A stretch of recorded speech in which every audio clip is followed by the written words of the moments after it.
Boa noite. Boa noite a você, faroleiro, que está acompanhando aí o Lanterna do Abe. Boa noite, Eric. Como é que você está? Tudo bem? Boa noite, grande Abraham Weintraub. Boa noite, galera do chat aí. Lembrando pra galera, deixa o like, porque a gente não consegue ver quantas pessoas a gente tem ao vivo aí na live de membros, né? Então vamos deixar o like aí, galera. E vamos para as cabeças, né, Abraão? Eu estava pensando agora que foi uma sugestão do Eric e eu queria agradecer ao Eric por ter tido a ideia de dividir em dois. Tem o conteúdo lá do Weintraub Sem Filtro, que é mais cowboy, e o Lanterna ficou com um aspecto mais de analisar mesmo, ponderar, pensar, refletir. E para mim tem sido muito, muito prazeroso. Tem sido prazeroso, de vez em quando, colocar no papel ideias e conceitos que para mim já estão solidificados, mas como eu consigo explicar, né? Tentar explicar, né? Às vezes as pessoas não vão entender.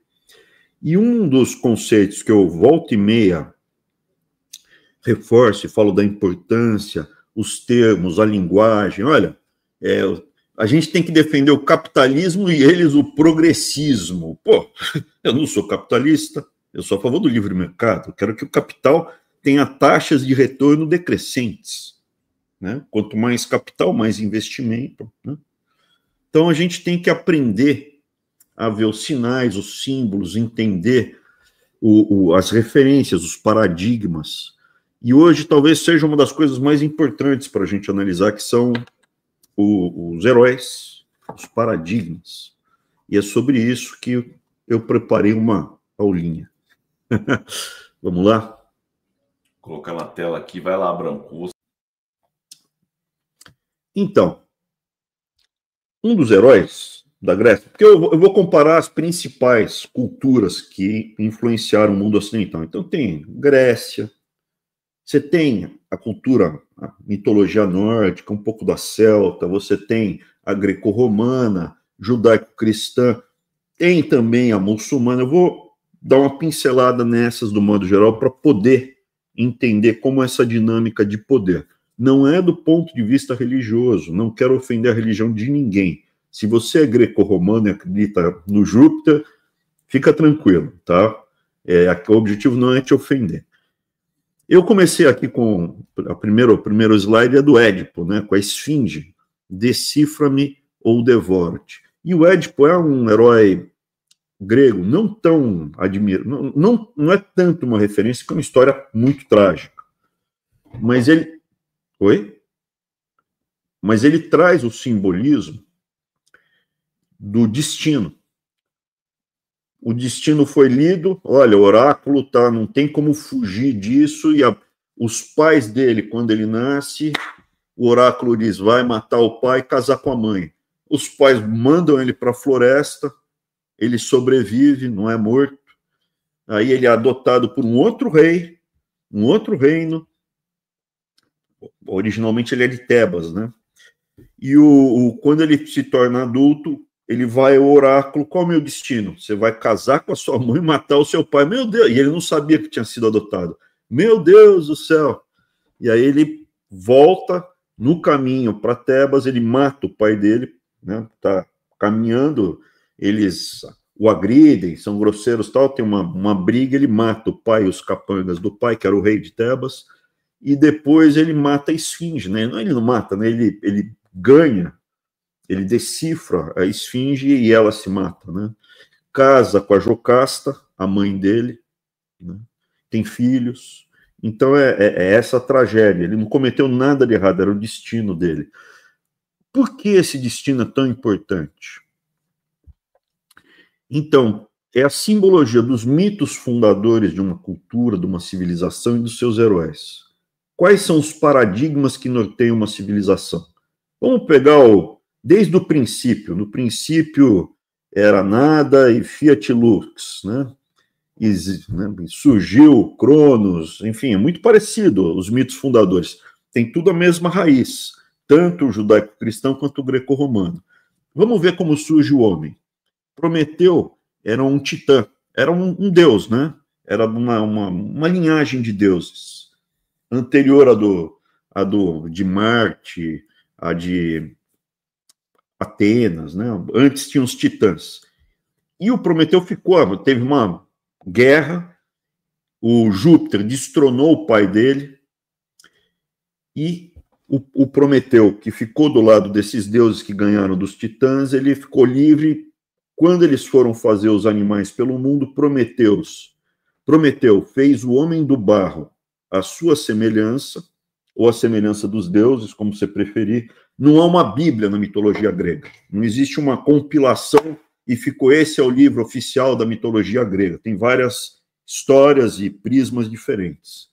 Mas, do modo geral, Prometeu fez o homem do barro à sua semelhança, e Zeus, ou Atenas, né? E Zeus deu-lhe o sopro da vida. Ele assoprou a vida nas ventas, no nariz do homem feito do barro.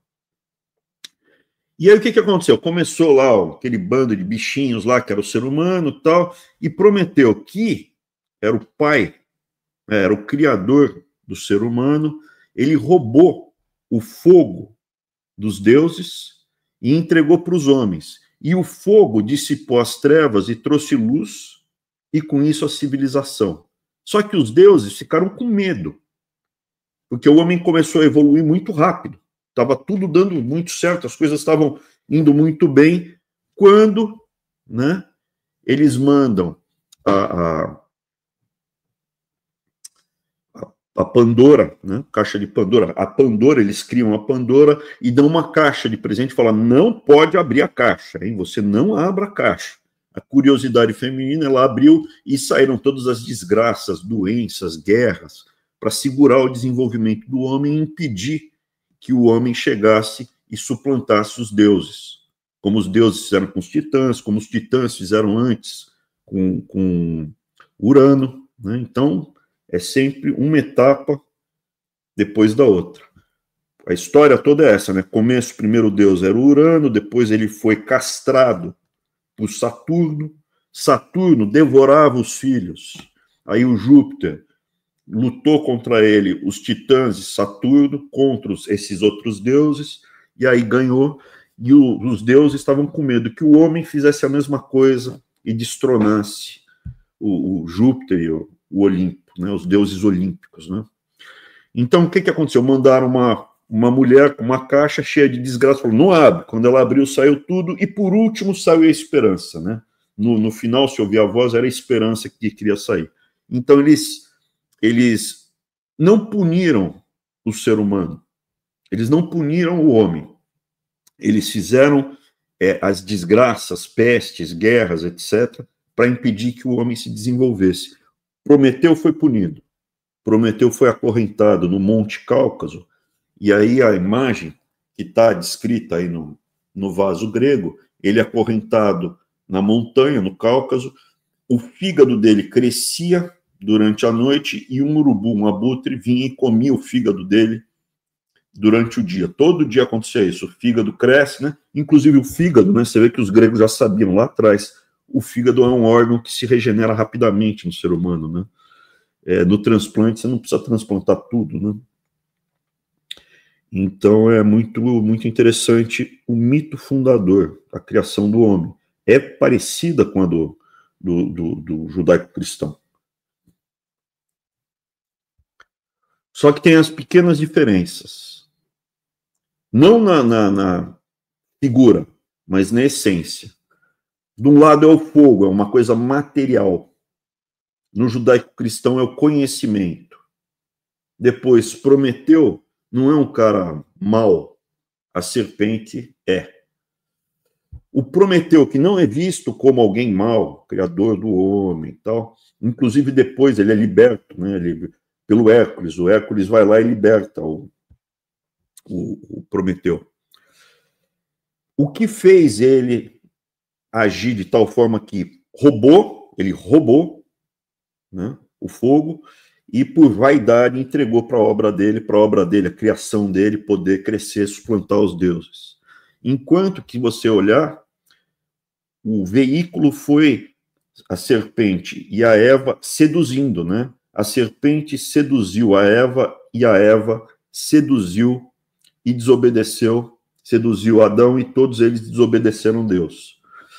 Punição e medo dos deuses, punição e livre-arbítrio. A partir do momento que a gente sai do Éden, nós temos o livre-arbítrio para seguir o nosso caminho. Tem o bem e o mal. Agora a gente sabe, a gente tem o conhecimento do bem e do mal, do que é errado, do que não é errado, e nós temos que fazer as nossas escolhas e seguir o nosso caminho. Enquanto que os gregos, é o destino. Vários e vários heróis, Aquiles, por exemplo, quando ele nasce, o oráculo diz para a mãe, ó, ele vai morrer, vai levar uma flechada, vai morrer, tal, não sei o que lá. A mãe mergulha ele. Tem duas versões, né? Mergulha no rio sagrado, só que ela segura o filhinho pelo calcanhar. E o calcanhar não foi banhado, então era vulnerável. E o outro é o Vulcano, o Hefesto, fez armadura. Todos os deuses têm dois nomes, um em grego e outro em latim, né? O Hefesto, ou Vulcano, fez a armadura de Aquiles toda, mas deixou o calcanhar livre. Por isso que é o calcanhar de Aquiles, né? Então, na hora ali, o Paris, né?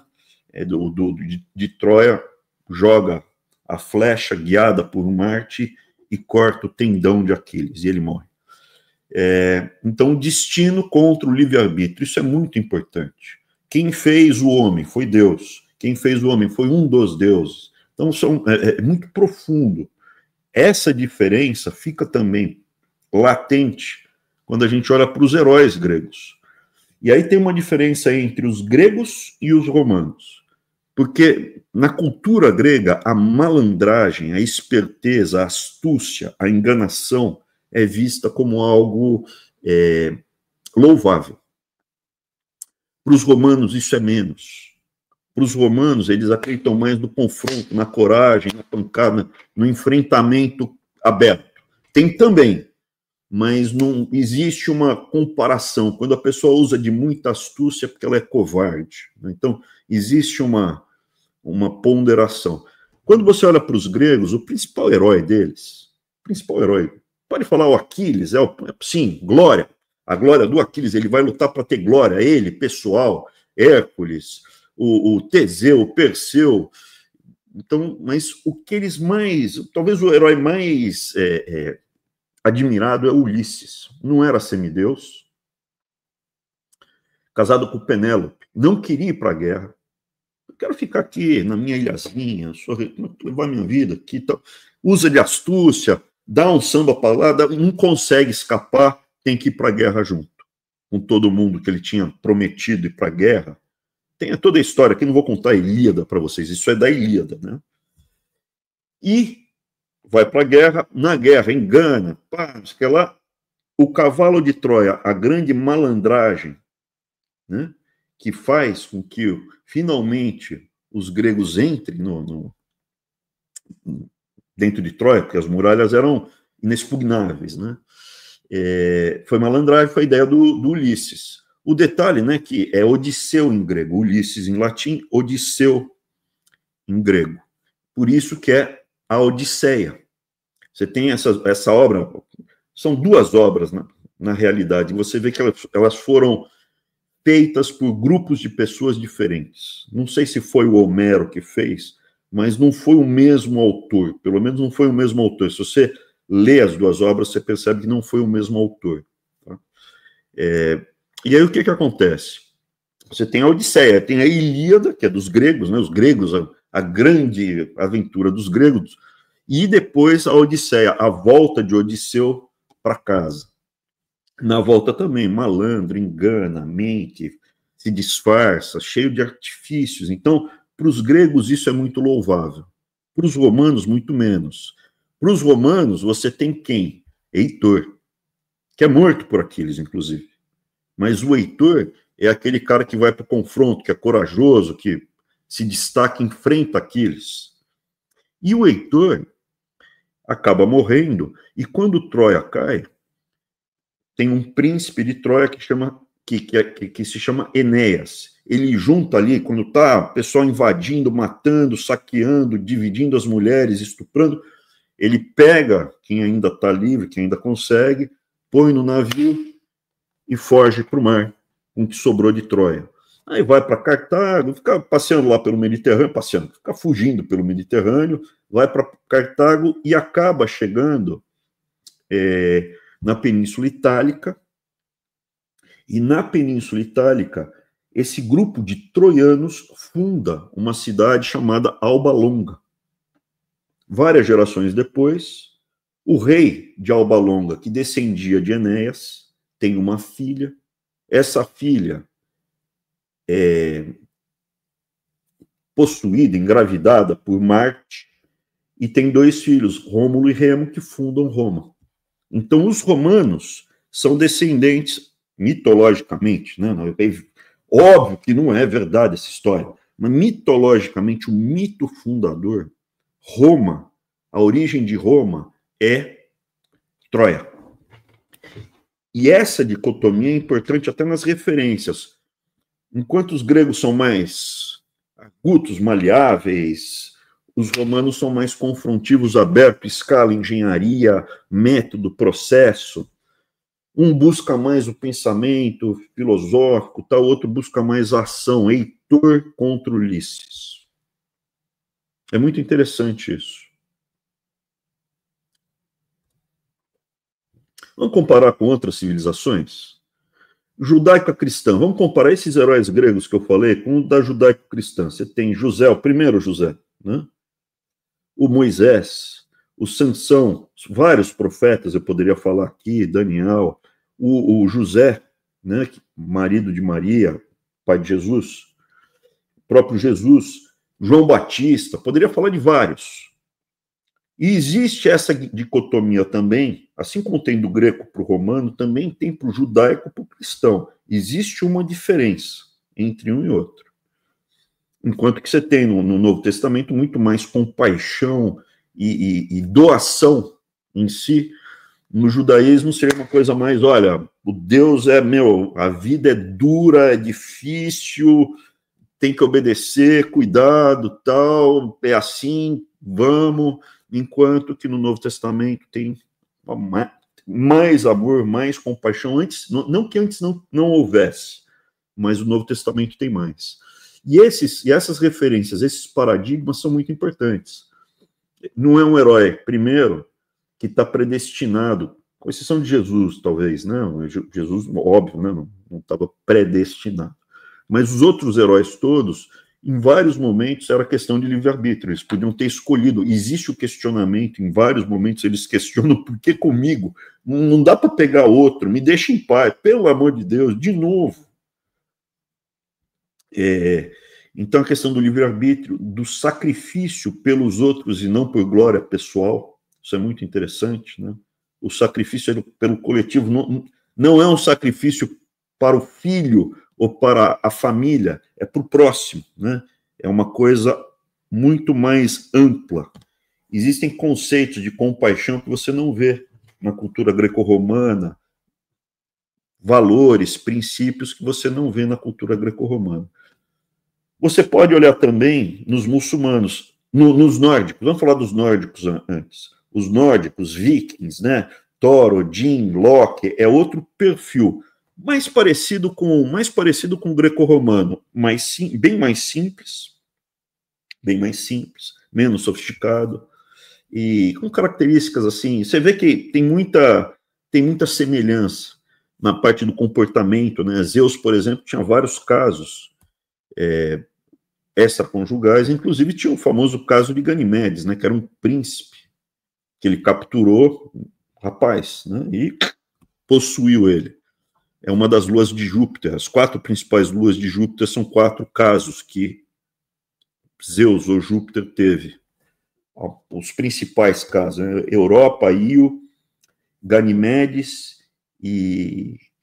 Europa, Io, Ganimedes... Putz, agora esqueci.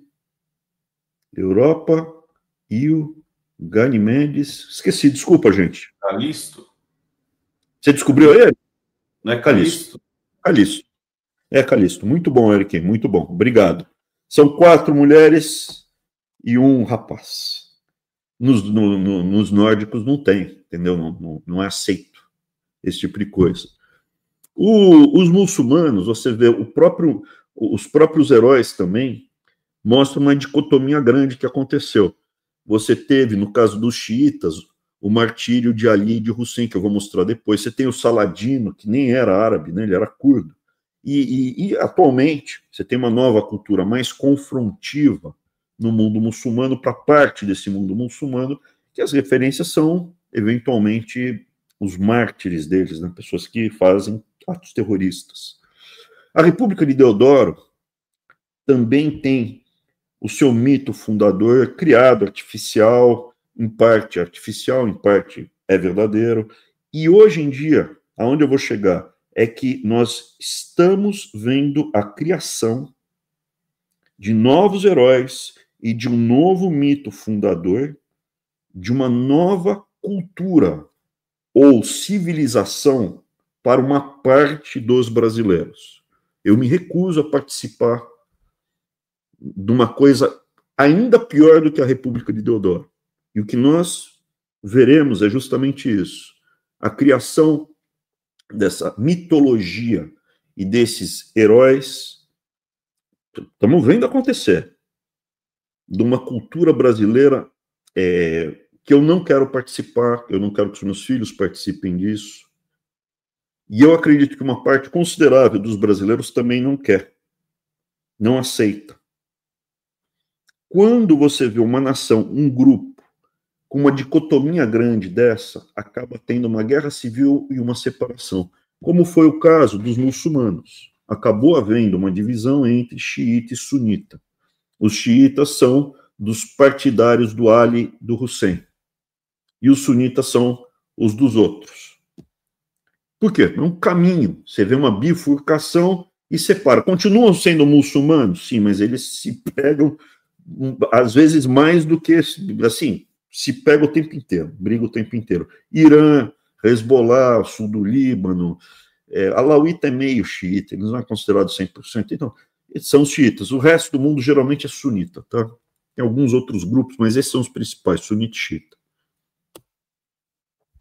Então, os nórdicos, você vê aí como influencia o estilo de vida, a abordagem, o modo de ação, de interação. Os muçulmanos xiitas, eu queria contar um pouco como surgiu essa divisão. Isso daí chama-se Ashura. Pode chocar a imagem, mas eles se batem, não todo mundo. Alguns só ficam batendo no peito. Depois vocês olhem no YouTube, eles ficam batendo no peito, mas horas para machucar, para lembrar e homenagear o martírio do Hussein. O que aconteceu? O Hussein, ele não queria se submeter ao califa da época, né?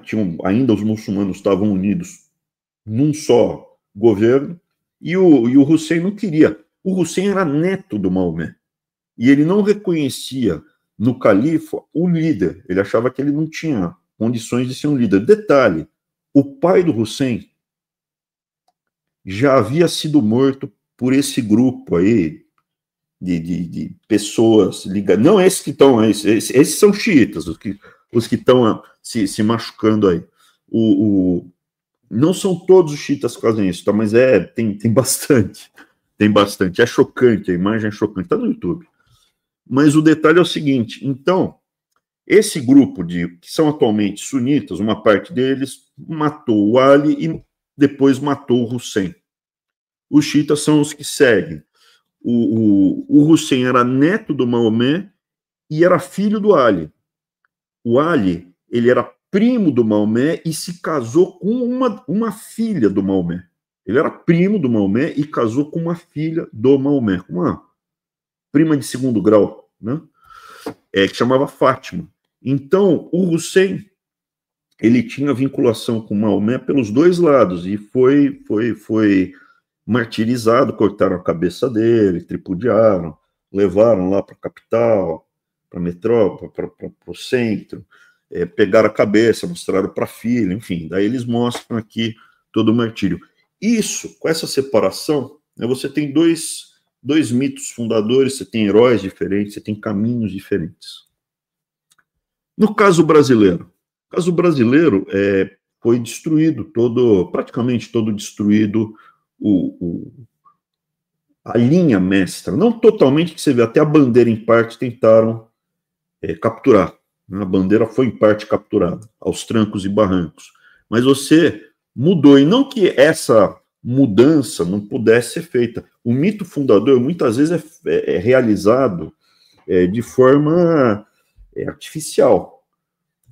Esse quadro aqui famoso, ele inclusive foi do Pedro Américo, que a gente verá em mais 2 slides, outra obra do Pedro Américo, era um pintor famoso já da época, e quando a independência, ele pinta aqui, famoso, está lá no Museu do Ipiranga esse quadro. Já fui ver uma obra boa, nada, obra boa. E ela é, eu acho, inspirada. Perdão, esse é o do Pedro I no Ipiranga, e esse daqui é o do Napoleão nas guerras da Europa. Você vê a semelhança de um com o outro, né? Então, assim, porque na história verdadeira, o que foi? O Pedro I não fez isso aqui, né? Ele estava com dor de barriga, o pessoal subia a serra em mula, cavalo é perigoso de subir a serra, porque tropeça, escorrega, a mula não escorrega, é mais seguro. Então, não teve essa cena, não estava vestido com pompa e gala, foi uma coisa muito menos instagramável, né? Uma coisa menos instagramável. Aí foi uma construção a posteriori. E aí, com o advento da República, você tenta reconstruir toda essa mitologia, trocando os nomes, esquecendo os nomes, quando surge a ideia do Tiradentes, né? O Tiradentes, ele não queria a independência do Brasil, não foi um personagem, nada contra ele, não considero pilantra, falsário, nada disso. Mas ele não teve esse papel na história do Brasil que hoje ele goza, né?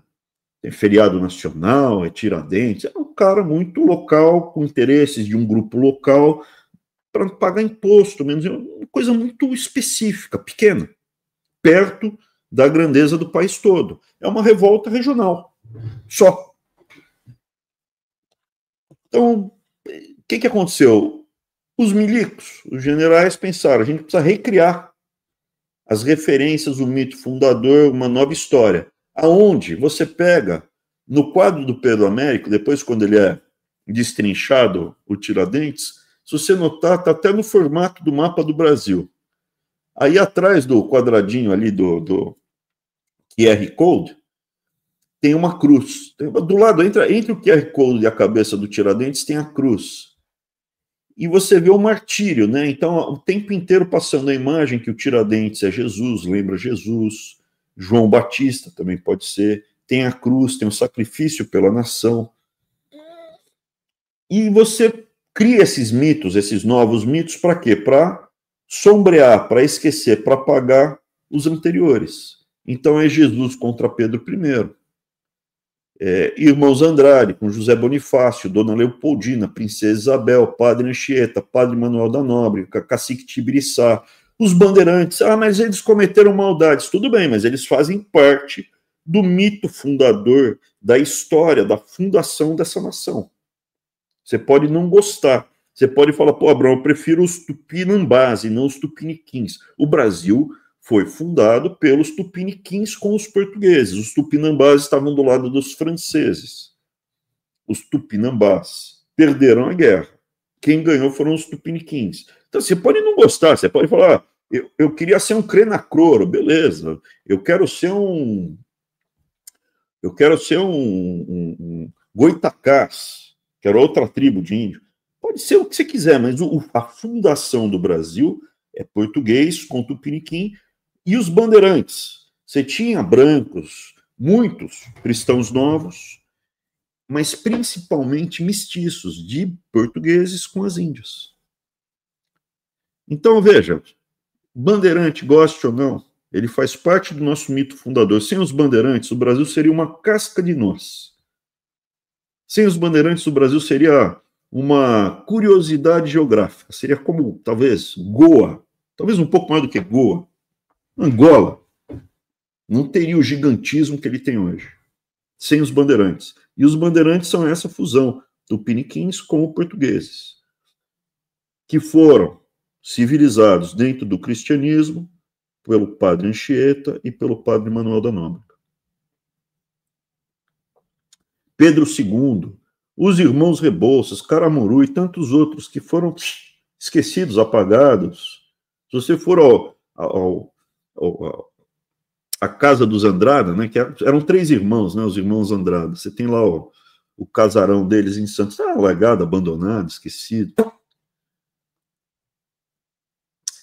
E quando você vê a Constituição de 88, eu entendo ela como um marco. Essa década de 80, 90, ela foi o fechamento da República de Deodoro. A República de Deodoro já apodreceu, ela já não consegue mais funcionar direito, ela está pronta para ser substituída por algo, mas ela ainda cria mitos e heróis. Então, por exemplo, eles criaram lá o Panteão dos Heróis. Na Praça dos Três Poderes, você tem o Congresso, você tem o STF, tem o Palácio do Planalto e a quarta parte da Praça dos Três Poderes, né, é um retângulo, né, tem 4 lados, você tem o Panteão dos Heróis. No Panteão dos Heróis, detalhe, eu e o Arthur, a gente queria fazer, está no programa de governo do Bolsonaro, um muro homenageando todos os policiais que perdessem a vida durante esse período aí que a violência no Brasil explodiu.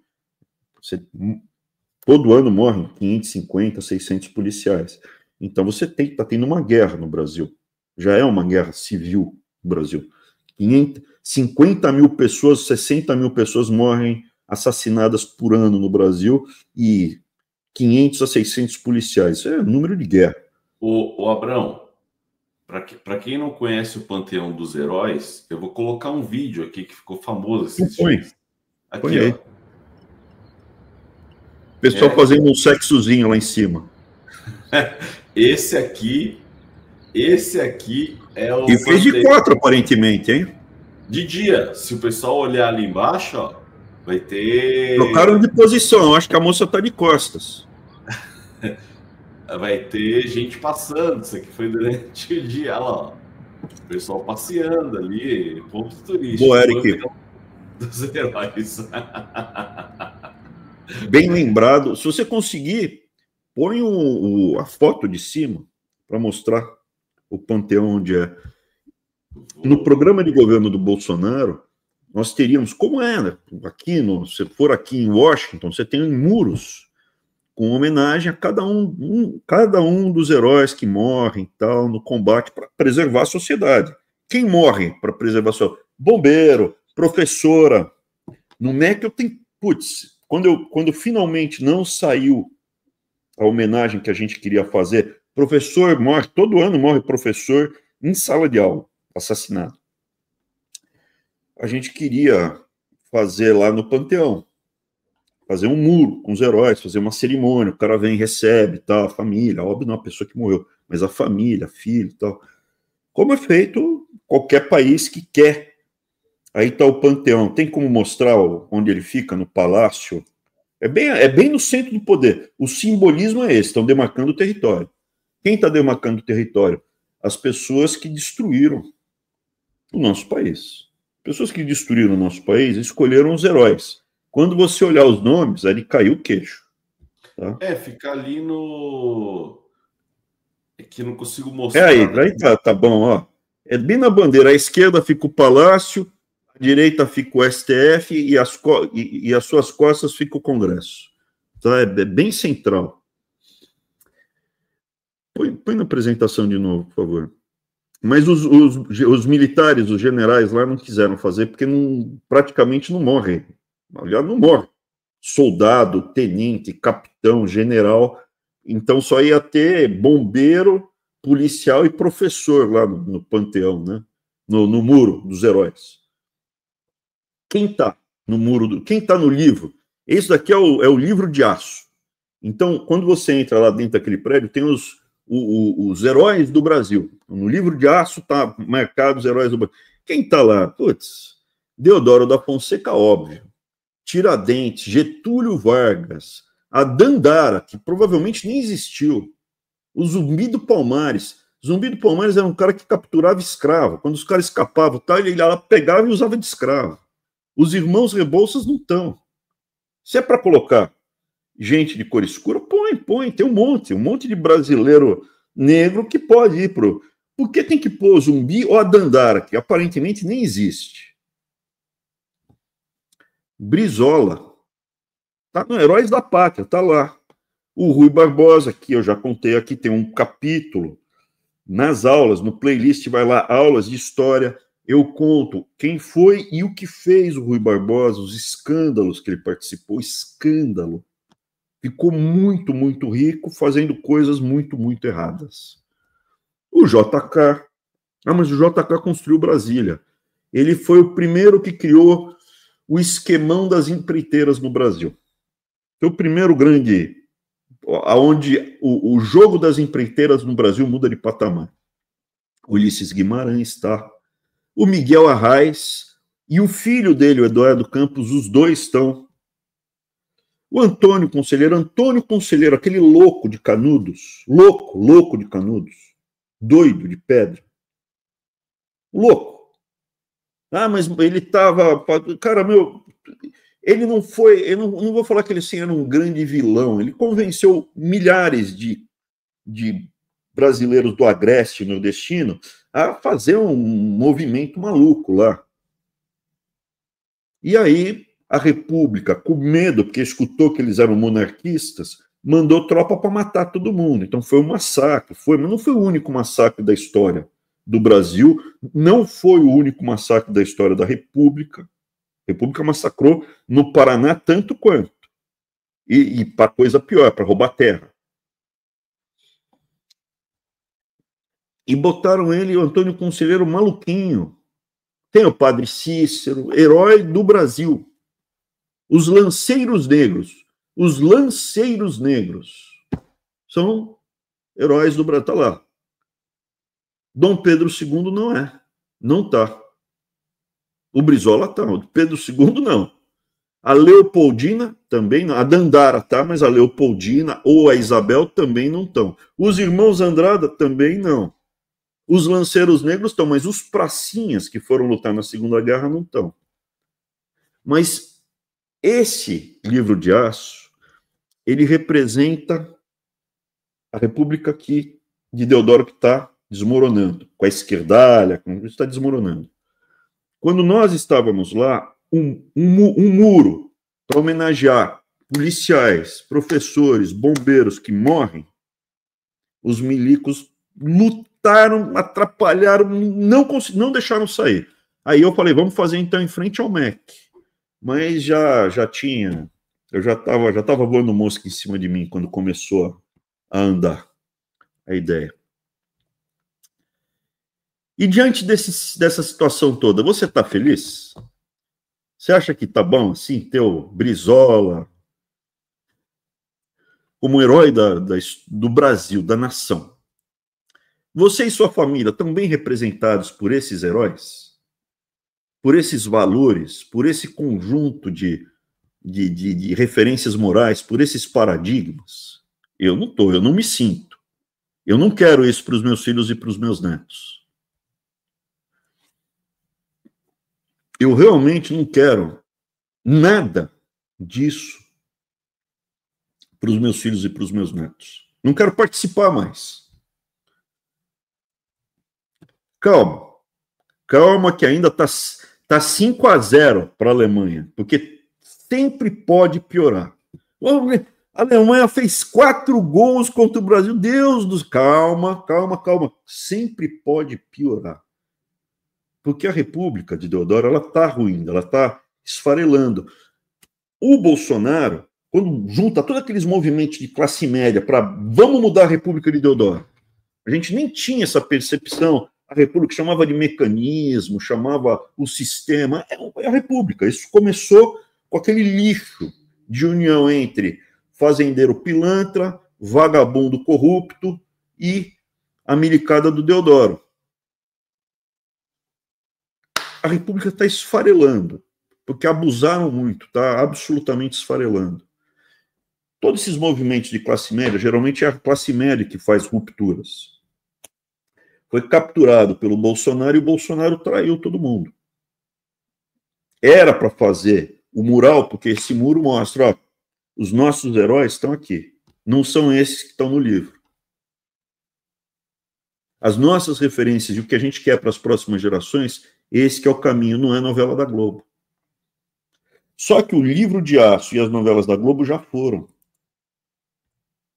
O que está vindo aí, para os meus valores, para minha família, é mais distante ainda do que essa República de Deodoro. É uma coisa mais, para mim, mais inaceitável do que o que nós já temos hoje. Não tenho nada contra esse pessoal aí querer levar a vida assim. Eles têm direito? Tem. Com o dinheiro deles. Eles têm direito a um pedaço de terra, tal? Tem. E eu tenho direito também? Também deveria ter. Como brasileiro, sou descendente de brasileiro, por que eu não posso ter também um pedaço de terra? Veja, a área que eles ocupam, muitas das áreas, nós não podemos mais entrar sem autorização de quem controla, já são países. Não é que o Brasil está se esfarelando e no futuro surgirão países dentro do Brasil. Já surgiu. Quando você tem que abaixar o vidro do carro e se identificar para transitar numa rua de um país, já não é mais. E pedir autorização para quem controla aquele outro pedaço de terra, veja, quem controla outro pedaço de terra é outro país. Se você estiver em Portugal, se você estiver na França e for para a Suíça, você tem que parar, abaixar o vidro e se identificar. E se você acelerar, a chance maior é levar tiro aí nesses enclaves brasileiros do que na Suíça. Capaz de levar... Aí você vai levar tiro. Na Suíça, vocês vão tentar te parar, prender. Na prática, o Brasil já tem um monte de países dentro dele. E a insatisfação, a dicotomia, é uma dicotomia. Eu, e tenho certeza que pelo menos um quarto do Brasil não quer isso. Não aceita mais. É que o Bolsonaro desorganizou muito, espalhou muito, enganou muito, destruiu muito. A verdade é que o Bolsonaro corrompeu a alma das pessoas que estavam pedindo mudança. Não todas, mas corrompeu muito.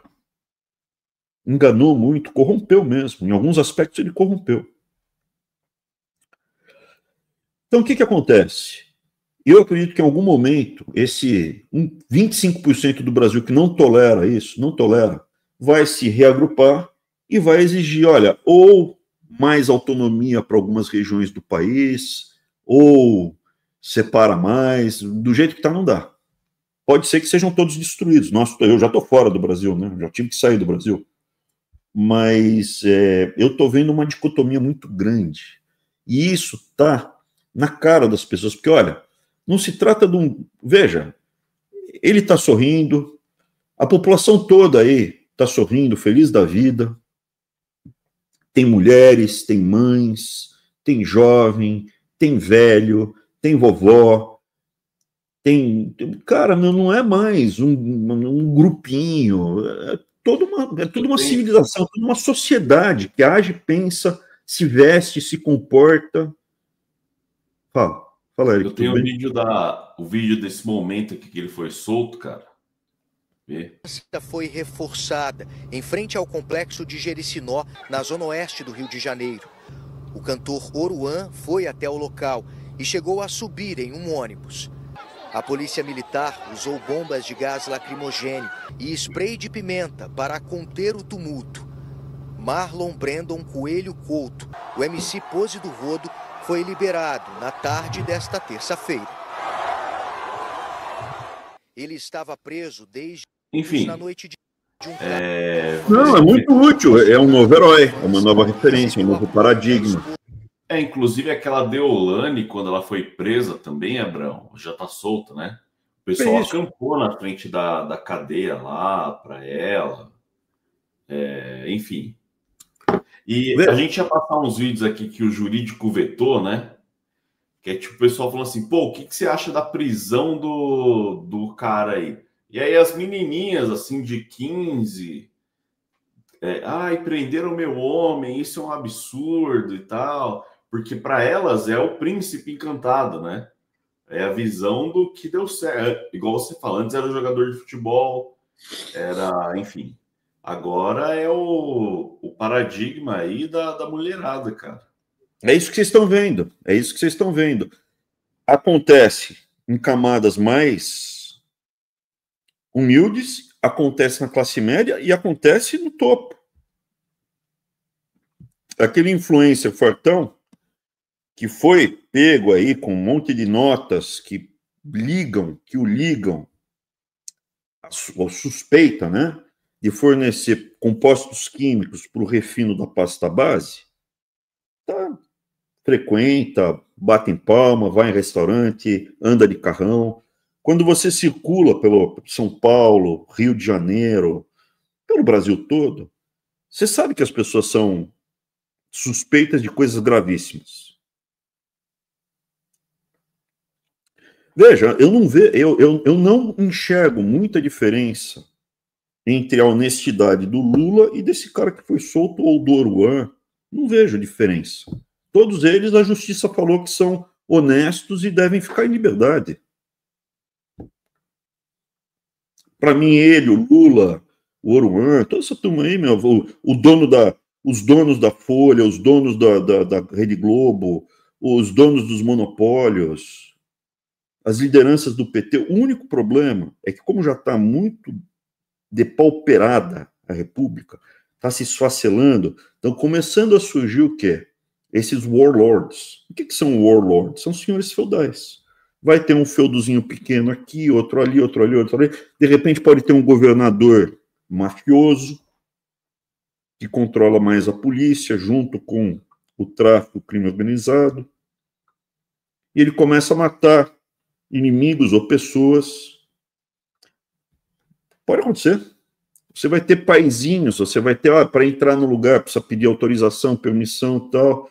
Pode ser também que, em algum momento, uma parte dos brasileiros se reúne e fala, chega, não quero mais. Porque, para mudar, põe a foto de novo, Eric, põe a foto de novo. Cara, como é que faz para mudar isso? Não é mais um jovem, homem jovem, não. São 3, 4 gerações aí. São 3, 4 gerações. Como a gente faz para mudar isso? Dá para fazer, dá para fazer. Mas hoje, caso o Farol não chegue ao poder e implemente rapidamente, vai aumentar cada ano a chance da gente ver legitimamente uma parte do Brasil falar, não quero mais. Eu não quero mais. Pô, mas não dá para manter o Brasil junto? Putz, vamos tentar fazer meio que uma federação, manter o nome. E aí que eu vou explicar para vocês para onde a gente está indo. Essas famílias têm todo o direito de ter as referências. É ele, né? Ele que foi solto, né? Esse cara daqui que foi solto, veja.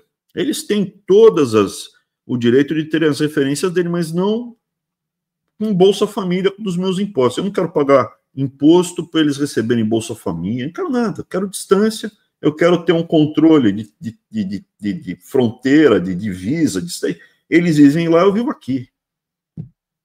Eu não quero contato com eles.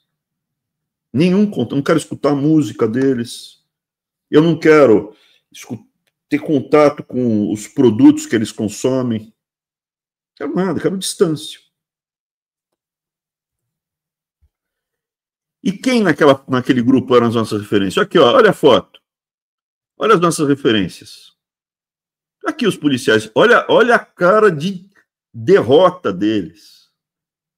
Olha a população feliz, alegre, sorrindo, comemorando a vitória. E olha a cara de derrota deles. Olha a cara de derrota dos policiais. Esse aqui, ó, Olha a cara de derrota, o rosto deles, cara. Porém, o que eles precisam saber? Que eles não estão sozinhos. Eu acredito que tem pelo menos 25% da população brasileira com valores e disposta a defender esses valores. A gente precisa ser a voz desses 25% da população. Precisamos ter um espaço, um pedaço de terra, o direito à vida. Hoje a gente não tem direito à vida. Eles podem nos matar e vão falar, matou. Ele era um... Quem matou você, mas você tinha, sei lá, você ganhou presente de Natal. Como você ganhou presente de Natal, você... E ele não, ele tem direito a te matar. Ou seja lá qual for a razão. Ah, você é branco, ele é preto. Cara, meu, aqui, ó, tem policial preto, tem policial branco, tem tudo, cara. Tudo com cara de derrotado, meu. Eles vão inventar alguma história qualquer para justificar não matar. Como hoje. Tá aí o candidato na Colômbia, levou um tiro na cabeça. O presidente Petro falou, é uma criança aqui, 16 anos. Não tem que soltar. Aqui na Colômbia a gente não prende criança. Então, veja, o Brasil está caminhando, o Brasil está mais deteriorado que a Colômbia, hein? Eu te afirmo isso. O Brasil, em termos de tecido social, em termos disso daqui, ó, isso é, na minha opinião, é um distanciamento de valores, de paradigmas em relação ao que eu considero de um país onde eu queira viver. Eu não quero viver num país com esses paradigmas e esses valores e esses heróis. Eles têm direito? Tem direito. Separa. Separa, pô. Infelizmente, vai caminhar para isso. Vai caminhar para isso. Não se trata, não, vamos expulsar. Não. Faz por regiões, distritos. Ó, esse distrito é deles, aqui é deles. Sabe? Cada estado, de repente, porque você for para Teresópolis, Petrópolis, Nova Friburgo, é tranquilo, não tem isso lá. Ou tem pouco. No Rio de Janeiro, tem pouco. Não é o Rio de Janeiro inteiro que está assim. Não é São Paulo. São Paulo está ficando com a mesma cara, mesmo. Está ficando com o mesmo jeitinho. A mesma estrutura.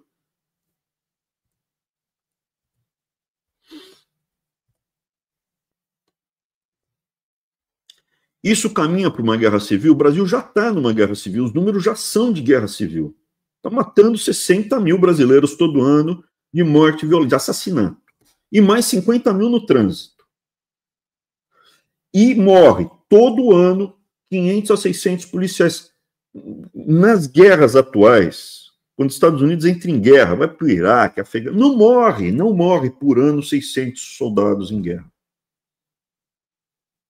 600 soldados morrendo numa guerra é muita morte de soldado hoje em dia. Por uma guerra assim, né? Estados Unidos, lá na Ucrânia, na Rússia, a bucha de canhão, a vida humana lá vale, para os líderes, vale pouco. O Brasil já vive. Pensa o seguinte, desde da primeira eleição do Lula, em 2002, até agora, se você juntar ano a ano, estamos falando aí de mais de 1 milhão de brasileiros que morreram de morte violenta, de assassinato. Mais de 1 milhão de brasileiros, 2 milhões de brasileiros nesse período morreu no trânsito ou morreu de assassinato. A mais do que seria razoável. Se morresse assim, 5 mil por ano assassinado, 10 mil por ano, já era muito, morre 60. Então, morresse 10 mil, é número de América Latina de país bom. Qual o problema? O problema é que o Brasil, virou um narco-estado. E o narco-estado, ele vai se esfacelar porque não será o mesmo grupo que controlará o Brasil inteiro.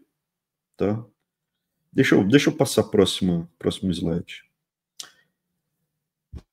As pessoas do Império Romano, isso aqui é o Império Romano quando ele, final ali no século V, né, caiu Roma, foi ocupada, sobrou o Império Romano Oriental, onde se falava grego, inclusive, né, era a parte que tinha sido dominada pelo Alexandre o Grande, depois falava-se grego, e depois, quando Roma invade ali, vira Império Romano, e do outro lado tinha o Império Romano tradicional.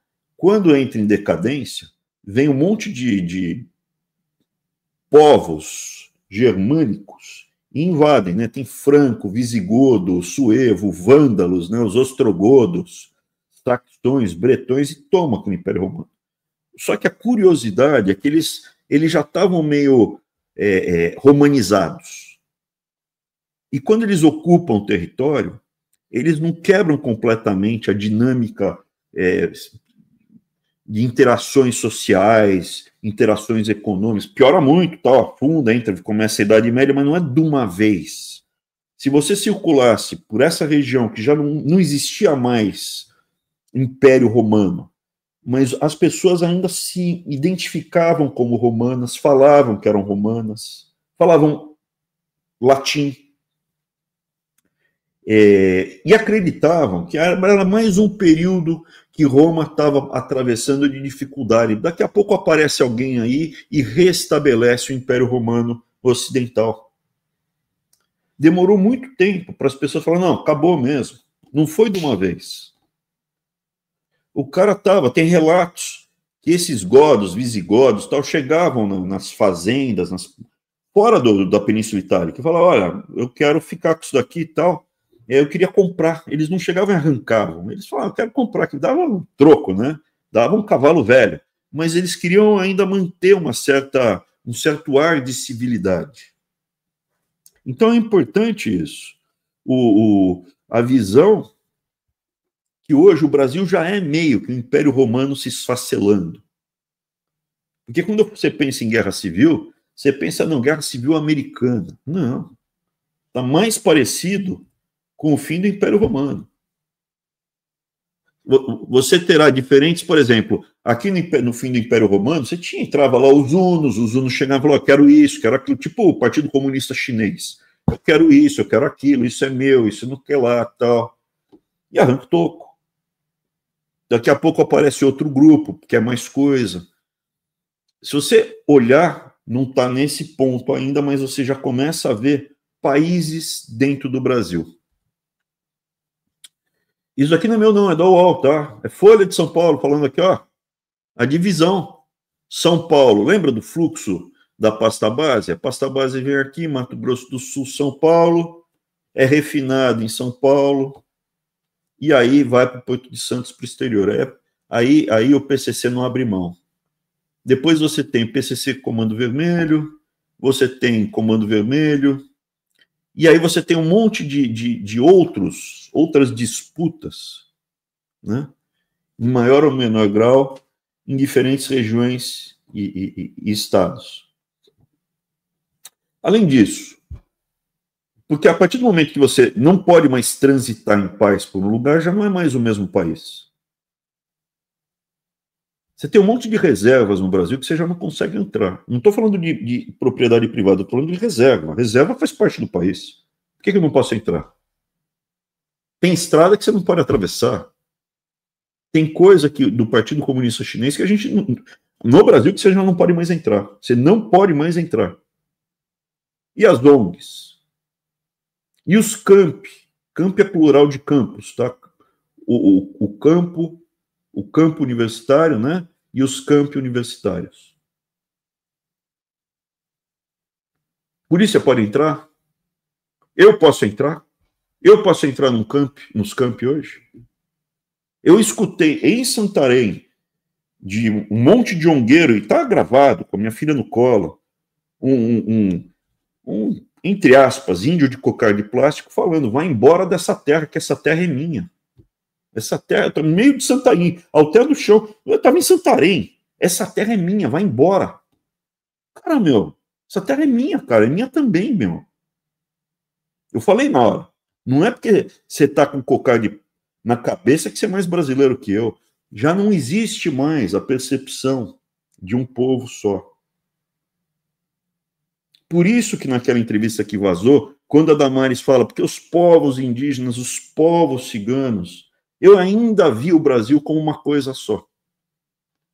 Eu ainda via. Hoje eu já começo a ver diferentes nações e povos no Brasil com uma disparidade de anseios e desejos incompatíveis uma com a outra.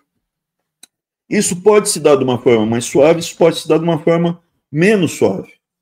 você tinha um país chamado República Tcheco-Eslováquia. Era a fusão dos tchecos, é uma nação, um povo, com os eslovacos, que é outro povo.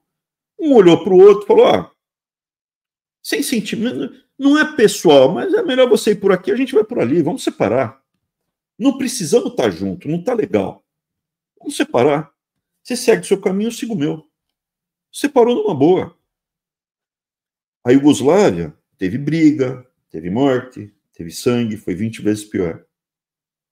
O Canadá, hoje eu vejo o Canadá com outros olhos. Os quebecois, os canadenses que falam francês, eles são um outro povo. Fica junto, tal, quer ficar, quer não quer, mas toda hora é por um fiapo. Eu posso dar vários exemplos de países que se desmancham, de nações que se desmancham, mas o que eu vejo hoje para o Brasil, assim como a Colômbia também, ela está se separando, né? Mas a Colômbia é menos dramática que o Brasil, porque o Brasil é muito grande. O Brasil é muito grande. A Bolívia tem duas nações. A parte lá de Santa Cruz é América Latina, o altiplano boliviano é quechua, é índio. Eles têm o direito da autodeterminação dos povos? Tem. Quiser separar, eles podem? Pode. Isso é um direito básico. Do mesmo jeito que a esquerdária fala que os palestinos têm direito a ter a terra deles, não, cara, todo mundo tem direito a ter a sua terra. Eu tenho um conjunto de valores, essas famílias, um grupo, tal, não sei o que lá. Não está legal. Não está legal para a gente. Será que dá para a gente tentar buscar um grau de autonomia? Não precisa separar. Um grau de autonomia que garanta o direito à vida das nossas famílias.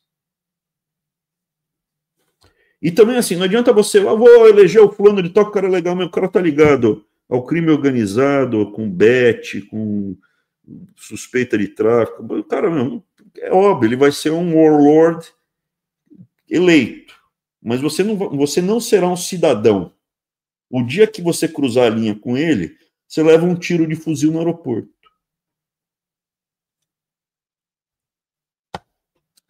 Para terminar, nós temos uma referência que estamos criando, um imaginário, referência, note, não é uma pessoa, é muito mais uma imagem, é o templário. Então é o templário, não é uma pessoa, não é personalista, não é o Weintraub, não é o Lorde, não sei o que lá, não. É um templário. Sim, nós buscamos referências, um mito criador, tem a ver com a história de Portugal, tem a ver com a história do Brasil, já expliquei aqui. É legítimo termos a referência histórica. Só que isso aqui é um alerta, eu não vi ninguém fazer, mas só para que não aconteça, por favor, não exagerem, tá? Não se fantasiem de templário. Estilizado aqui e tal, o símbolo do farol, põe a camisa, beleza, aí show de bola. Agora, não faz que nem o Cogos, que daí, fica kit, fica ridículo. Para terminar, que nós, nessa batalha, não façamos isso por nós, pela glória pessoal individual, tá? Que seja por um projeto muito maior, por algo muito mais transcendental. Non nobis domini.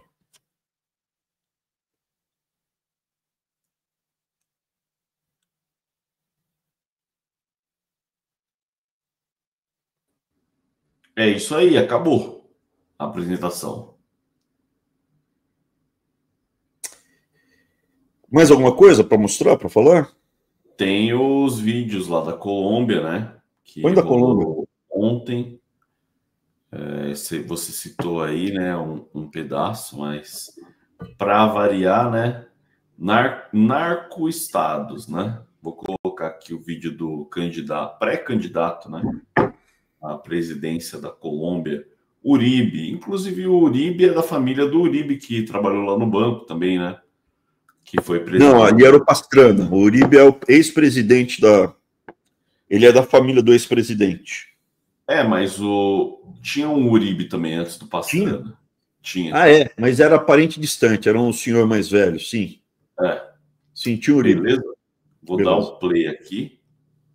Son iguales, delimitantes. Así que lo que tenemos es que promover que quien pueda trabajar lo haga en el marco de la discapacidad que tiene. Segundo, salud mental. El principal problema en Bogotá, en Colombia. Enfim, pelas costas, né? A queima-roupa, provavelmente. Depois foram atrás, pegaram.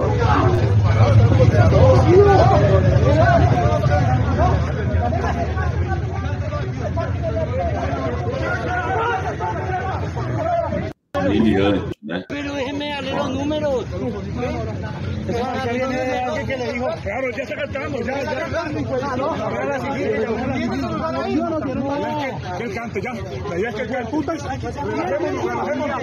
E é um cara já. Aí o presidente atual da Colômbia apareceu hoje e falou isso aqui, Abraão. Quem entender do espanhol aí, né? Quem não entender, depois a gente dá uma... Del asesino que es un menor de edad, un niño. Las leyes y las normas nos obligan a proteger al niño por ser niño. Y por tanto la primera responsabilidad del Estado, de sus instituciones, es cuidar la vida del menor, porque es un niño. Los niños se cuidan en Colombia, porque si no cuidamos los niños, ni como familias, ni como Estado, pues no tendremos patria. Menores de edad utilizados, menores asesinos que saben matar, como el mejor de los asesinos, pagos porque su familia es pobre, y que cambian la muerte de un colombiano por la vida de la mamá o de la familia. Por eso debo rechazar los intentos de utilización política. Me parecen asquerosos, de truanes, de ratas de alcantarilla. E aí, Abraão? Tem que proteger o ninho, a criança. Ninho é criança. É criança, não é jovem. É um menor de idade. Ninho tem 16 anos, eu acho. Ninho. Criança, ninho é criança. Sem as crianças não tem futuro, não temos pátria.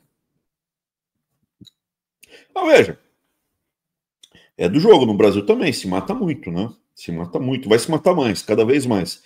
É que no Brasil o pessoal inventa às vezes uma história, foi aqui um suicídio, foi o helicóptero que soltou as pás, foi o avião que caiu, foi... Mas hoje já estamos dando tiro de fuzil, é que temos que tomar cuidado, né? Hoje não somos ainda alvo. Eu, Arthur, a gente ainda não é alvo. Não irão nos prender, não, viu? Não irão nos prender. Porque hoje, para prender, como os processos que entramos na Europa, na Europa chamariam muito atenção, eu acho que o caminho é apagar mesmo. Vamos falar aqui de um outro assunto?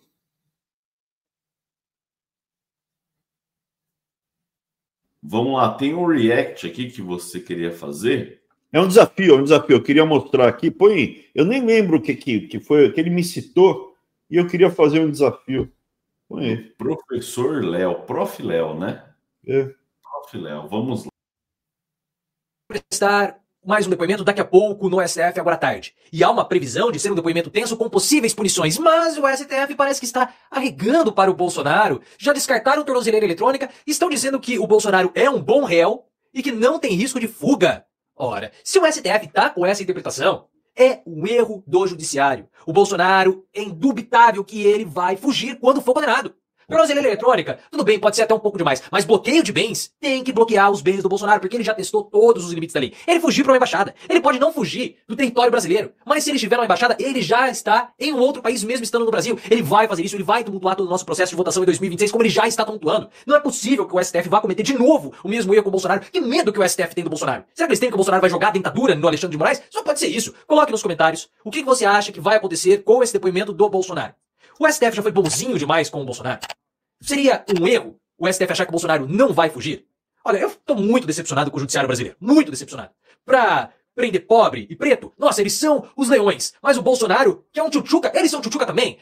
Olha, se você acha que o Bolsonaro tem que ser punido o mais breve possível, você vai deixar o like no vídeo. Se isso também te irrita, deixa o like no vídeo e se inscreva no canal. Eu tô muito irritado com essa postura do STF com relação ao Bolsonaro. Porque o Bolsonaro ele passou 4 anos da nossa história destruindo as instituições republicanas. Colocando ministros incapazes, colocou o Pazuello como ministro da Saúde, colocou o Weintraub como ministro da Educação, o Paulo Guedes como ministro da Economia. Foi destruindo, juntando ministérios, destruindo as pastas, sucateando tudo, depreciando as instituições republicanas, tentou dar o golpe de Estado e o pior de tudo, tirou a vida de 700 mil pessoas na época da pandemia porque ele não quis comprar imunizante. Deixa Ele eu... tinha medo de ficar broxa. Coisa que ele já é. Pronto, tá bom já. Chega de... Seguinte, tem um monte de cara aí que continua falando de mim, só que eles fogem do debate. Fogem do debate. Tá aí, o prof, ele se auto-intitula Prof. Léo, não sei professor do quê. Tira sarro das pessoas por terem características homeróticas. Pô, para mim, não precisa ter vergonha. Se a pessoa for, né? Beleza. Mas volta e meia faz comentários de cunho jocoso, se a pessoa tiver... E ele tem um certo jeito delicado, né? E fica falando. Primeira coisa, sabe por que ele está surpreso e decepcionado? Porque ele não acreditou na análise aqui do Weintraub sem filtro. Que a gente vem alertando que, infelizmente, o Bolsonaro não será preso porque o grande acordão já foi fechado, inclusive com o PT. Tá? E provas não faltam. A última foi que o Bolsonaro é um bom réu, não precisa ser preso. E ele falou que eu fui o pior ministro da educação, não sei o que. Qualquer um aqui que tenha alguma relevância, quiser vir para o desafio, eu vou. Porque isso que você está falando é tua opinião. E opinião, cara, é que nem anos. Todo mundo tem o seu e você não deveria mostrar para os outros. Porque pode ter cocô. Pode ter cocô. Principalmente se você não tiver uma boa higiene. Agora, o fato. Eu te dou fatos. Eu passei 1 ano e 2 meses lá, não fiquei 4 anos, como ministro, e peguei 16 casos de corrupção. E fui o último, eu te dou um monte de fatos, eu fui a última pessoa que entregou um orçamento completo para as universidades, todas elas depois se rasgaram. Estão aí recebendo 30% a menos. Olha, de forma objetiva, com fatos, o meu legado lá, em termos de livro didático, em termos do que foi feito de avanços no Enem, de estrutura, de alfabetização, a gente compara com números. Opinião, né? Cada um tem a sua. Quero ver discutir com fatos. Fala. Beleza, se quiser, beleza. Tá feito o desafio para ele, para o Aldo Rebelo. Aldo Rebelo é outro, que precisa ser desmascarado. Aqui o Prof. Léo é porque é engraçado. Eu considero o jeito dele assim engraçado. Então seria um debate engraçado. Agora, o Aldo Rebelo é importante desmascarar. Aldo Rebelo, para mim, é uma das pessoas mais perigosas para a direita nesse momento. Está feito o desafio aqui. Continua, óbvio, o desafio lá para o MBL, para o Renan. Então tá aí. Tá tudo de pé, beleza?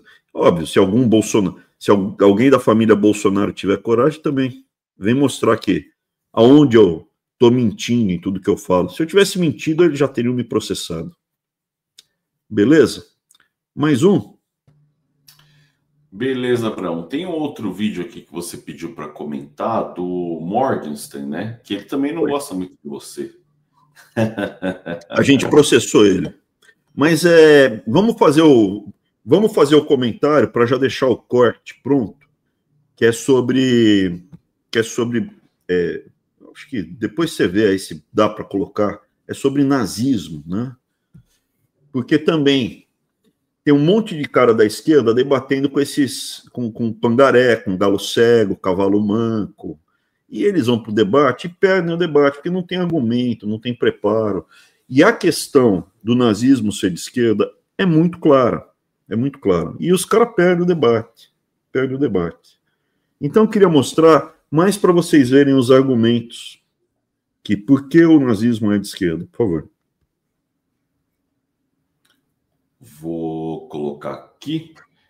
Eu acho que... É um pouco longo esse vídeo, tá? Então, quando você quiser pausar, você me Põe avisa. numa velocidade mais rápida, por favor. Ixi, então espera, porque eu preciso acelerar ele aqui. Ele está em que velocidade? Está na velocidade normal. Tá bom, pode pôr, vai. Tá, eu vou acelerando ele, depois eu tiro e coloco no ele mais rápido. Enquanto isso, você vai comentando. Tá bom. Eu acho que essa sua explicação, Flávio, é completamente despropositada e não tem lastro nos estudos históricos. O regime nazista, o movimento nazista, ele nasce como uma resposta fundamentalmente à crise da Alemanha depois da Primeira Guerra Mundial e à ascensão dos movimentos revolucionários que colocavam em xeque o capitalismo na Europa, que haviam sido vitoriosos na Revolução Russa em 17 e que ameaçavam o capitalismo alemão depois da derrota da Alemanha na guerra. Esses movimentos revolucionários foram muito poderosos, especialmente até 1923, e os instrumentos normais que a burguesia tinha para enfrentar os movimentos revolucionários, que eram o liberalismo, o conservadorismo, esses instrumentos não davam conta daquela situação em função da profunda crise da Alemanha. Em resposta a isso surge na Alemanha o movimento nazista. Em resposta a isso também surge na Itália o movimento fascista. Eles são ao mesmo tempo um movimento que buscava reorganizar o Estado alemão e o Estado italiano e enfrentar os movimentos revolucionários liderados pelos comunistas. Essa é a marca de nascença do nazismo, o combate ao socialismo. Ele só nasce por esta razão. Sem essa razão, não surgiria o nazismo e não surgiria o fascismo. Sem a Revolução de Outubro e o crescimento do movimento revolucionário dos trabalhadores, não existiria nazismo, não existiria fascismo. O nazismo incorpora na sua retórica uma série de elementos para enfrentar aquela situação na qual os trabalhadores estavam profundamente descrentes do capitalismo na Europa, porque viviam numa miséria danada depois da Primeira Guerra Mundial. O nazismo opera vários truques de retórica. Uma delas, o seu próprio nome, Partido Nacional Socialista. Mas isso não quer dizer que ele seja um partido socialista. Por exemplo, você, por razões artísticas ou místicas, resolveu se autodenominar Flávio Morgenstern. Você mudou seu nome para ter um nome artístico que te fazia bem. Mas isso não quer dizer que você é alemão nem que você é judeu, porque o seu nome é Flávio Azambuja Martins. Você é um brasileiro. Azambuja vem de uma vilazinha lá em Lisboa, que é origem árabe. Que tem um belo lugar de comer lá. Eu já fui a essa vila Azambuja por coincidência. Mas eu coloquei o vídeo acelerado aqui, vou pegar 2 minutos e 16 ali, vou pegar do mesmo ponto. Tá bom, deixa eu comentar então até aqui. Tá. O que acontece aqui? Havia o movimento comunista e depois da Primeira Guerra Mundial, uma parte dos comunistas ficam chocados, eles ficam surpresos. Eles deram armas para os soldados, para os proletários, e um atirou no outro. O proletário da Alemanha atirou no proletário da França, o proletário da Inglaterra atirou no proletário da Alemanha. Eles acreditavam que a partir do momento que todos os proletários estivessem armados, eles iam se levantar, iam se unir e iam tomar o poder e beleza. Está até na Internacional Socialista, Univos, né, de pé, vítimas da fome. Então, a revolução permanente, global. Eles acreditavam que todos iam se unir e iam destronar as classes governantes. E o que aconteceu? Não, eu continuo francês, eu continuo alemão, eu continuo inglês. E uma parte de líderes comunistas, e aqui especificamente antes da Alemanha, na Itália, esses comunistas falaram: putz, não existe isso de proletários do mundo univos. Unam-se, proletários do mundo. É nós aqui da Itália que temos que resolver a nossa parada. O Mussolini era comunista, como o Aldo Rebelo, exatamente igual. Ele era comuna. E aí ele falou: putz, nunca vão se unir. O cara fala a mesma língua, come a mesma coisa, ele se identifica um com o outro, ele vai jogar a bola e vai defender o vizinho, ele não vai se preocupar com o proletário do cara que tem outra religião, não fala a mesma língua, é completamente, um é católico, outro é protestante, fala alemão, outro, é a nação. E o nacional-socialismo é o socialismo para aquela nação, para aquela raça, para aquele povo, para as pessoas com a mesma cor de pele. com a mesma cor de olho, que falam a mesma língua, que vão se unir para explorar os outros povos, para lutar pelos outros povos. Então, o Mussolini, comunista, assim como outros comunistas, criaram o movimento fascista. Então, é mentira isso que ele descreveu. Comunista virou nacional-socialista. Continua sendo de esquerda para aquela nação. Essa nação em conjunto será socialista. Você não faz parte da nação, então a gente vai te explorar. Foi isso que o Mussolini fez quando ele invade a Abissínia, a Etiópia. A Itália não tinha colônia, eu vou fazer colônia. Vou invadir outros povos, a Etiópia, a Eritreia, vou invadir aqui a Líbia, vou invadir a Albânia. Tentou invadir a Grécia, levou um pau na Grécia. Então, isso que ele descreveu não é verdade. Não é verdade. Aí vem a segunda etapa. O Adolf, na Alemanha, mesma coisa. O movimento nacional socialista alemão, muito parecido. Só que o que acontece? Assim como na China e no Brasil, eles não acreditavam no planejamento central, não dá certo o planejamento central. No processo de ascensão ao poder, eles identificaram algumas famílias corruptas, ricas e corruptas, não todas. Você teve, eu acho que foi a família Hess que começou apoiando o nacional-socialismo, os nazistas na Alemanha, e depois falou, não, isso aqui vocês estão errados. E aí tiveram até que sair da Alemanha. Não sei qual delas foi. De cabeça agora, acho que foi nos restos.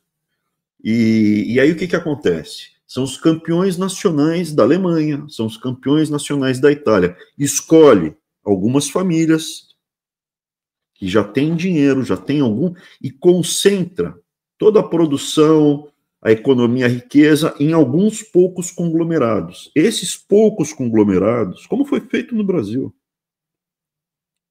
esses poucos conglomerados terão uma relação privilegiada com qualquer contrato, com qualquer coisa que aconteça naquele país. Esses poucos conglomerados privilegiados vão ficar ainda mais ricos, e eles vão dar dinheiro para os líderes partidários, eles darão dinheiro para o partido, para as campanhas políticas, e uma coisa foi puxando a outra. Tá? Pode continuar. Não tem nada a ver com os judeus, embora você se assine Morgenstern. Não é? A mesma coisa fez o Partido Nazista. Ele se denomina Partido Nacional Socialista para que os trabalhadores que estavam em luta contra o capitalismo entendessem o nazismo como inimigo daquele Estado liberal, daquela burguesia, daqueles partidos que haviam levado a Alemanha à guerra e à destruição. Então, a gente tem que ir para além das aparências. Na essência, o nazismo faz parte do campo de direita. O campo de direita no século XX é o campo que defende o capitalismo. O campo de esquerda é o que defende o socialismo. Para. Pessoal, vocês defendem o capitalismo. Não. Eu defendo o livre mercado, lindão. Não é o capitalismo. Defendo o livre mercado. Eu defendo a propriedade privada, e a primeira propriedade privada, a primeira essência é a família. O comunismo está lá no Das Kapital, do Karl Marx. Temos que acabar com a família, porque o pai da família, a primeira estrutura opressora, e o pai e a mãe querem o melhor para os filhos e não para o projeto e para o partido. Então, se você tem um pai, uma mãe, ele vai querer sempre assim, buscar o melhor para o filho, e não o que é o melhor para o conjunto. O indivíduo e a família são os inimigos. Você tem que ser uma peça nessa grande engrenagem. Então, quando você pensa em uma linha transversal, você tem aqui o indivíduo, a família. Você tem aqui o indivíduo, a família, a comunidade e o partido, o todo, o projeto, a humanidade, né? Que é óbvio, o líder está aqui, é o sábio, ele vai dizer o que cada um tem que fazer. O comunismo está aqui. O nacional-socialismo está aqui. O socialismo está entre o comunismo e o nacional-socialismo. Aqui está aí um movimento conservador, e aqui está o movimento ultraliberal, os libertários, tá, etc. e tal. Por quê? Veja, você tem a propriedade privada no comunismo? Não. Você tem a família como prioridade? Não. Os seus filhos são seus? Não. No movimento comunista, os filhos são tirados dos pais. No limite é tirado. Tira do pai, é levado para um lugar para ser criado. Como se fosse pinto na granja, cara. No nazismo, a propriedade privada é sua? Não, não é. Ela é super relativizada. Você é 100% ariano, você está no partido. Se não tiver, cara, mesmo não sendo judeu, você podia perder, você perdia a sua propriedade privada. Você perdia a tua família, a tua vida. Tudo isso daqui, cara, era tudo relativizado. É tudo relativizado. Família, propriedade privada, é tudo relativizado. O que é importante é o coletivo, é o projeto da nação. Aqui, o comunismo é o projeto da humanidade. Menos no Karl Marx, os negros, ele era racista também. Tá? Vários racistas ali. No conservador, a prioridade é a família, porque eu, como indivíduo, eu não consigo ter uma ação de longo prazo. Meu prazo na Terra é relativamente curto. A minha missão é passar essa dinâmica para a próxima geração, seja para alunos, para pessoas que estão escutando, seja para os meus filhos, para os meus netos, para sobrinhos. Então, trabalha-se mais o conceito de uma família. Eu, como indivíduo, eu sou importante, mas eu sou importante dentro do grupo. A propriedade privada aqui vale, a vida vale, o filho é meu, ninguém põe a mão. E no liberal? O liberal é só indivíduo. Eu acho que o liberal não funciona porque ele não tem ação temporal. Beleza? Pode continuar. Estão os conservadores, os reacionários, os liberais, e o nazismo, e o fascismo, e formações mais específicas como o sionismo. Então, no campo de direita. No campo de esquerda estão todos aqueles que são contra o capitalismo. Estão os comunistas, mas também estão os sociais-democratas, estão os anarquistas e outros grupos. Essa é uma diferenciação absolutamente majoritária na historiografia, incluindo a historiografia de direita. Agora a pergunta do Flávio. Ele tem direito a uma réplica. Não, essa é a réplica. Ah, tá, desculpa. Agora a pergunta do Morgan Stein, do Flávio. Se você quiser fazer algum comentário, você tem 3 minutos para comentários e fazer a pergunta pro Breno, tá bom? Não, eu queria fazer de novo as perguntas. Qual foi o primeiro país nazista, nacional socialista do mundo? E quem inventou essa ideia? O primeiro regime nazista foi a Alemanha. Quem foi que inventou o nazismo? Não sei quem inventou o nazismo. Pô, quando isso aqui, deixa eu falar uma coisa. Essa é a sua pergunta? Sim. Seus 3 minutos? É assim. Nós temos que... isso aqui não é um quiz show. Isso aqui é um debate a sério, não é? Um debate a sério. Um debate a sério não é um jogo de conhecimento. Não, mas não é isso que eu quero. Não é um jogo de perguntas desse tipo. Se eu posso fazer uma série de perguntas e a gente ficar nesse jogo... Eu sempre posso falar Vamos aqui. O primeiro regime nazista que surge é na Alemanha. Ele é precedido de um regime fascista, que é o regime fascista estabelecido na Itália por Mussolini. Esses regimes só puderam existir porque os conservadores e os liberais permitiram o acesso, tanto de Mussolini na Itália, quanto o de Hitler na Alemanha. Hitler, por exemplo, ele era minoritário no parlamento.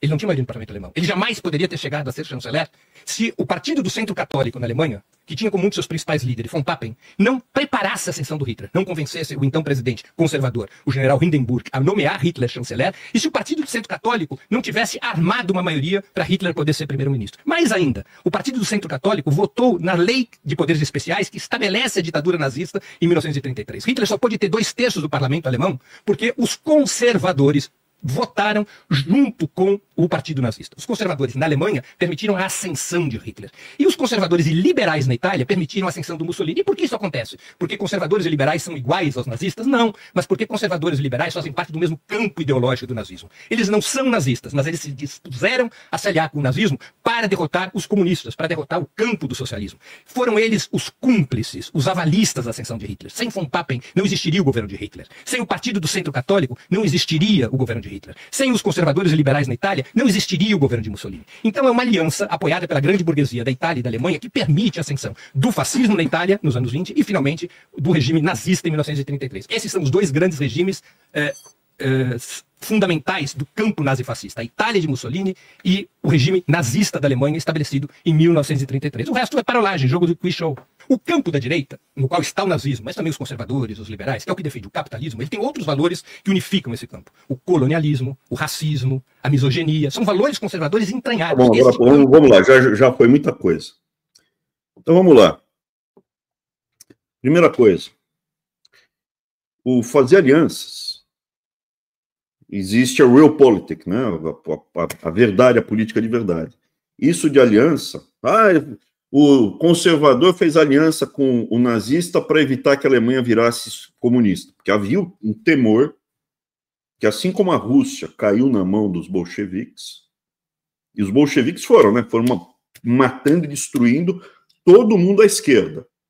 Tinham eles comunistas, mas tinham menchevique, que era um social-democrata, tinham outros grupos ali, eles foram matando todo mundo. Então, a Alemanha ficou apavorada, a Itália ficou apavorada, porque o movimento comunista era forte na Itália e na Alemanha. Por quê? Duas razões. Os dois entraram mais tardiamente do que os outros países na Revolução Industrial, eles se unificaram depois. A Itália e a Alemanha se unificam depois dos outros países da Europa.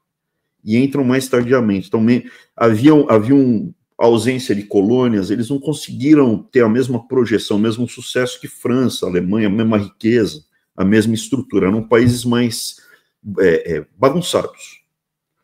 E eles vão para a Primeira Guerra Mundial e perdem a Primeira Guerra Mundial. E ao final da Primeira Guerra Mundial, a Alemanha perde a Primeira Guerra Mundial. Você tem o tratado... Putz, me fugiu, cara. Como é que eu esqueci isso? De Versailles. Você tem o Tratado de Versailles. O Tratado de Versailles era o seguinte: os franceses falaram, vocês têm que pagar, indenizar, tem que dar todos os territórios que tem carvão na Alemanha, arrancaram o couro da Alemanha. Então, além da Grande Depressão, a Alemanha estava estourada, tendo que pagar a indenização o tempo inteiro para a França. Os ingleses, está documentado, falavam, bicho, para o francesada, se você desestabiliza tanto o país, se você joga tanto peso no país, o negócio vai empenar, vai dar ruim, vai ter revolução lá, vai ter turbulência, vai ser ruim. Não faz isso. Dá um alívio. Esquece o Tratado de Versailles. Não. E foram gerando instabilidade, foi aumentando a insatisfação. A estrutura, a República de Weimar quebra, e aparece uma coisa diferente, uma coisa nova, que é o movimento nacional socialista. Num primeiro momento, ele tem 30 e poucos por cento dos votos, 36% dos votos. Ele consegue a maioria, sim, com apoio de grupos à direita. Por quê? Porque eles tinham medo do outro lado, do comunismo. Vê? Você está aqui, nesse ponto, nacional socialista. Ele usou o espantalho do comunismo para trazer grupos à direita e compor maioria. É verdade isso, mas não foi o único, mas não foi todo mundo que apoiou. Alguns não gostavam. Foi gradualmente que ele foi capturando e consolidando todo o poder. E isso de fazer apoio, eu falo, se esse é o argumento, porque fez apoio, de fato, o nazismo está no meio do caminho entre o comunismo e o conservador. É o meio do caminho, mas é de esquerda. Por quê? Porque a propriedade privada e a família são relativizados e a vida são relativizados.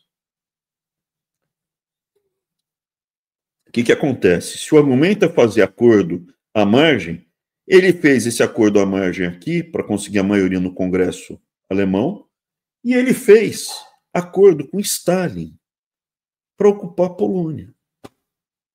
Do mesmo jeito que você fez acordo para cá. Você fez acordo para o comunista. Qual a diferença? Não fez acordo com Stalin para dividir a Polônia ao meio? Metade da Polônia foi invadida pelo Stalin, pela Rússia, pela União Soviética, e a outra metade pela Alemanha. Tá bom? Pode continuar. De direita, ele foi favorável à colonização desde antes, ou seja, nos séculos que antecedem o século XX. Eles têm nas suas mãos o sangue de massacres raciais brutais, como, por exemplo, da Alemanha pré-nazista na Namíbia, ou de todos os massacres da colonização britânica e francesa na África e na Ásia, ou antes até, quando essa... Assim, de massacre, cara, massacre ninguém vai ganhar do comunista, cara. O massacre, o que mais matou, mais massacrou, não existe nada próximo. Não existe nada próximo do comunista, tá? A segunda coisa, o regime comunista da União Soviética e tal, alucinava com a mulherada, alucinava com homossexual, com minoria, alucinava com tudo quanto é. Cara, os judeus no Stalin, durante o governo do Stalin, foram alucinados, cara. Não matou tanto quanto Hitler, matou muito, cara. Deportava, matava, passava o rodo, alucinava. O Stalin era mega antissemita, não era mais ou menos, ele era muito antissemita, o Stalin.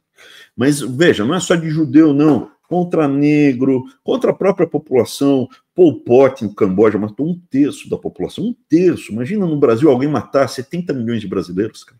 É loucura. No Mao Zedong, ele tinha haréns de mulheres, menina de 16, 15 anos. Aí ele pegava a doença venérea e não queria se tratar, ele contaminava todas elas, cara. Não gostava de tomar banho, de escovar os dentes. Um monstro. Che Guevara, mega racista, assassino. Cara, é difícil de achar um que não seja. Deve ter o Mujica, acho que o Mujica não é. É uma exceção da exceção, cara. Tá? Então, o que acontece? Você vê a falta de preparo. Não precisa voltar, isso aqui é só uma amostra do que nós podemos tentar buscar agora, participar de debates como esse aí, ó. Se quiserem também, se não quiser que se exploda. Agora, falar que o nazismo é de direita, não é. Ele está entre o comunismo e a direita. Ele é um movimento de esquerda. Ele tem economia de mercado? Tem, uma economia de mercado oligopolizada ou monopolizada. A China, para ter esse crescimento, ela saiu do planejamento central e foi para monopólio e oligopólio. Grandes conglomerados com alta concentração de renda, que é o mesmo modelo feito no Brasil. Mesmo modelo, monopólio e oligopólio. Feito no Brasil, mesma dinâmica, mesmo desenho, campeões nacionais, tudo igual. Cuba não, Cuba ainda é planejamento central. Coreia do Norte ainda é planejamento central. Tá bom?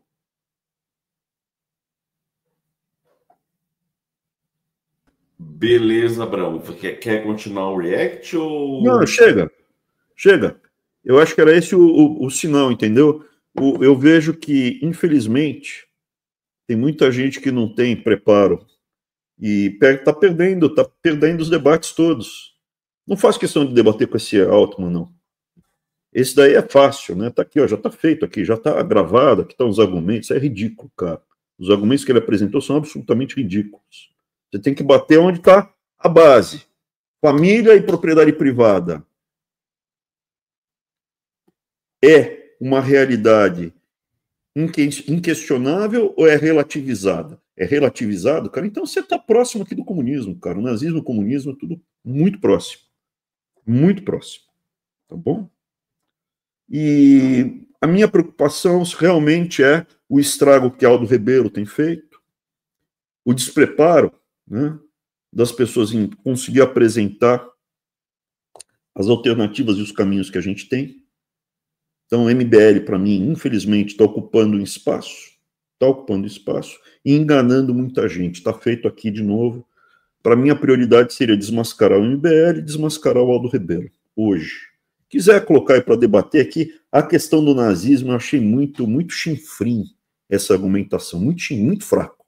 E o professor do quê, né? Sei lá, esteticista. Nada contra esteticista, hein? Eu acho uma profissão com mérito, é que ele é todo pele, né?